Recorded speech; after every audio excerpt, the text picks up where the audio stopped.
What I'm going to talk to you, am I too loud here? No.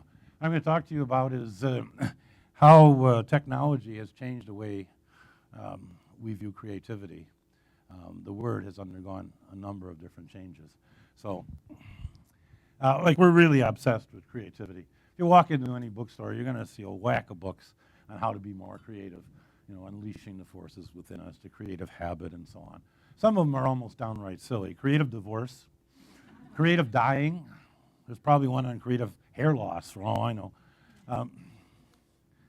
Okay, this is a lot of the books have this reference to the right side of the brain, the right hemisphere, sort of based on a pop science idea that the creativity is located in the right hemisphere. I think this is a pretty bad idea, and I'll explain why later. But right now, I want to talk about why we're obsessed with the word creativity. This is the culprit. This is the man responsible. It's Alfred Binet. He's the father of the IQ test. In 1899, he was given the job of designing some kind of test to screen the kids for the French school system. And he developed this test. And it is these types of tests are moderately correlated with academic success. But unfortunately, he named the test an intelligence test, and the results of the test an intelligence quotient. And this totally changed the definition of intelligence. Okay? Before IQ, okay, became equated with intelligence, because people use the words like they're synonymous. Okay? His IQ is low or his IQ is really high. Before it became equated with intelligence, intelligence meant an attribute of somebody who'd actually created something, had actually done something of significance. Okay? These are people that are obviously very creative and very intelligent. Newton, Beethoven, Leonardo da Vinci. But then, things changed.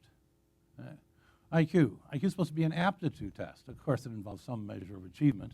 I would get a score of a cantaloupe on a French aptitude test, so you have to know language and that sort of thing.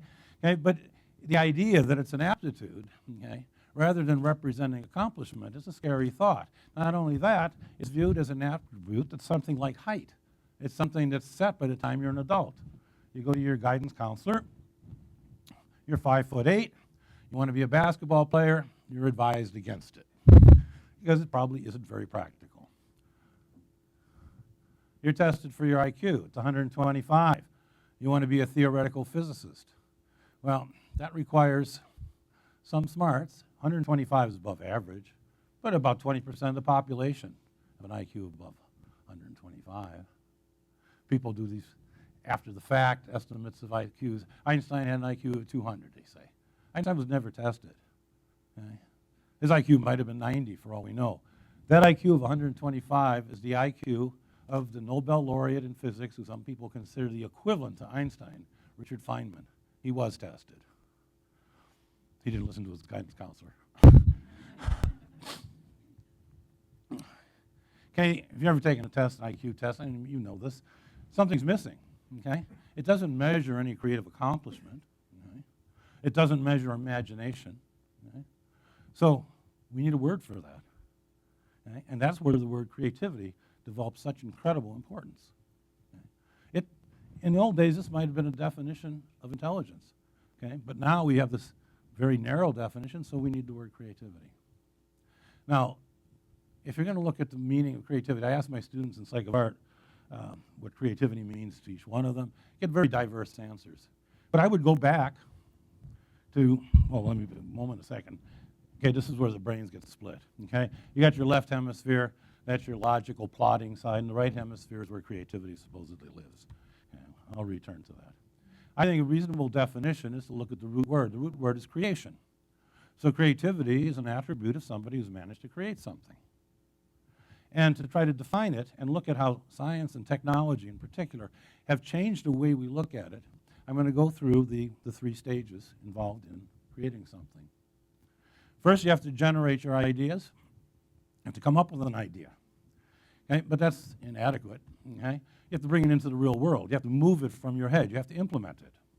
And the third stage is you have to look at what you've brought out and see if it's worthwhile. And if it isn't, you have to fix it. If it's lousy, you have to throw it away. Okay, let's look at generation specifically. this is the big question. Most of the books about creativity focus on this stage, okay? Where do the ideas come from, and how do we get them to come out into the open?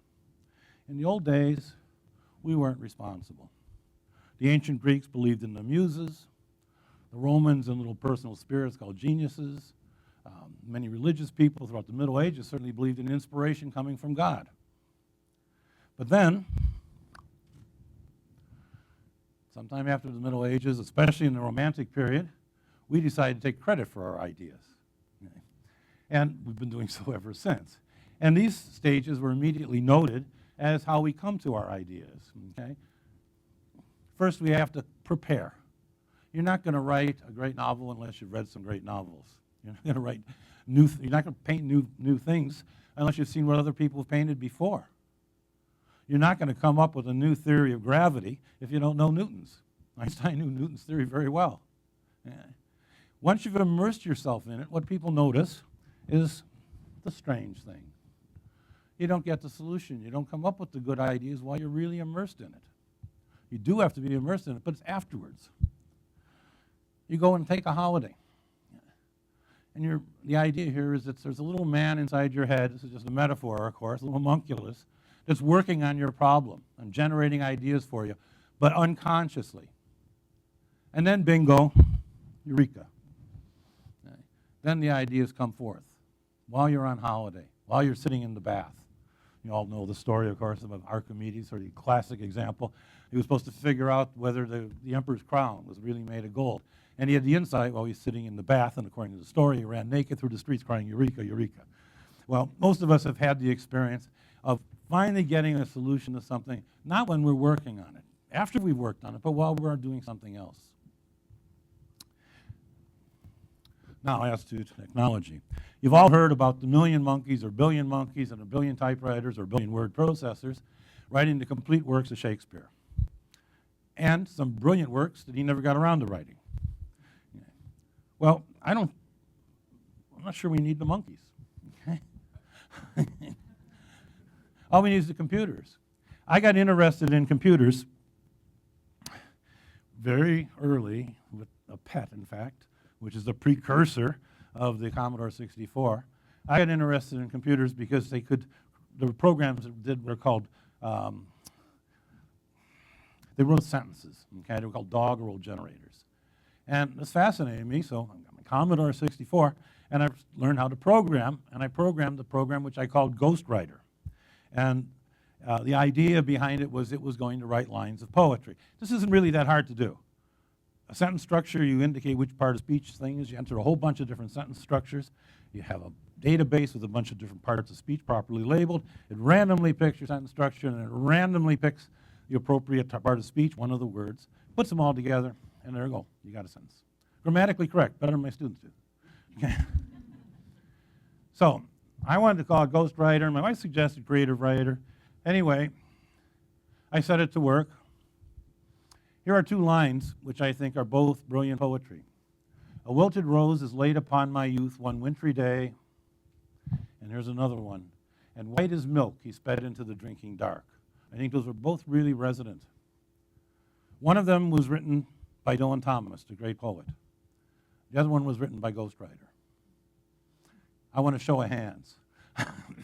How many people think the first one was written by Dylan Thomas? How many think the second one?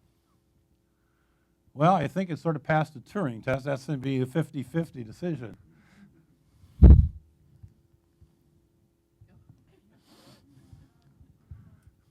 Frankly, I like the first one even better, and I love the second one. I'll come back to Ghostwriter, though. There's a subtext here. Okay, part 2, implementation. This is a line from a poem by Thomas Gray called Elegy Written in a Country Churchyard. And he's wandering through this churchyard, and he's meditating on the tombstones. And buried here are all these illiterate peasants. And he's wondering how many of them could have been great poets like Milton or Shakespeare, but they never had the tools. They didn't know how to read and write. Well, this is where I really think computers come in. They are the great enablers. When I was in grade school, I kept failing penmanship, and my mother kept pointing out how my Uncle Elmer always did well. And then I told her what I was going to be. I said, I'm going to become a writer. And this is what she said. And it's true. So when I graduated grade 8, I got a typewriter. Now, I feel that's the first example of technology implementing me, enabling me. I also had a minor ambition to be a visual artist, but my drawing skills were even worse than my penmanship.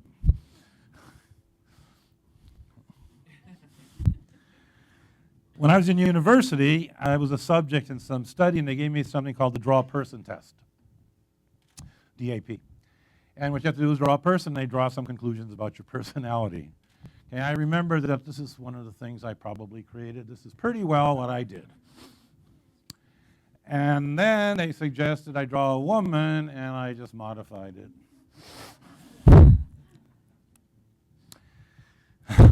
Not good. Well, computers came far farther along than the Commodore 64. You heard about Moore's Law. Everything is just increasing at an incredible speed. The technology, the displays, the printing, and the graphic software. So I couldn't draw, but I could learn software. And I learned how to use graphic software.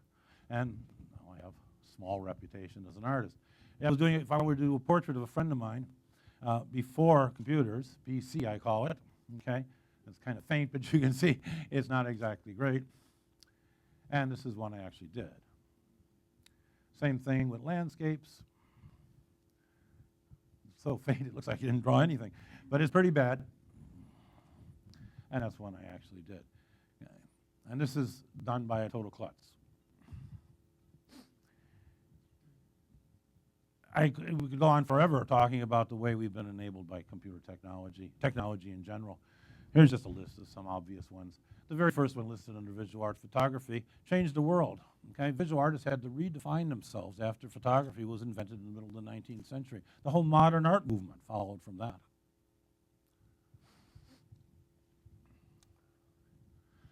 We usually think of Apple and Jobs as the creative ones, but Gates was too, and he certainly said it right when he said this. Personal computers have become the most empowering tool we've ever created. They're tools of communication, and they're tools of creativity. All you have to do is go on the internet. We have such a flowering, such an explosion of creativity. Name your art form. And people are making videos that would have cost thousands, $1 million before. They're doing them in their living room. Writers suddenly have a market. People will read them. There's so much great writing out there. Music. How much music can you, people promoting their own work, setting up their own websites and streaming their own music. Okay? All this is possible because of technology. However, let me continue to the third stage and ask this question.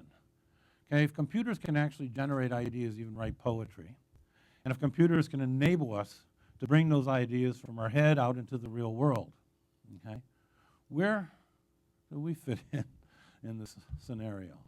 Okay? Well, remember the final stage. This is where we fit in. This is where computers fall down. Technology falls down. The novelist Colette said, sit down and put everything that comes into your head, and then you're a writer.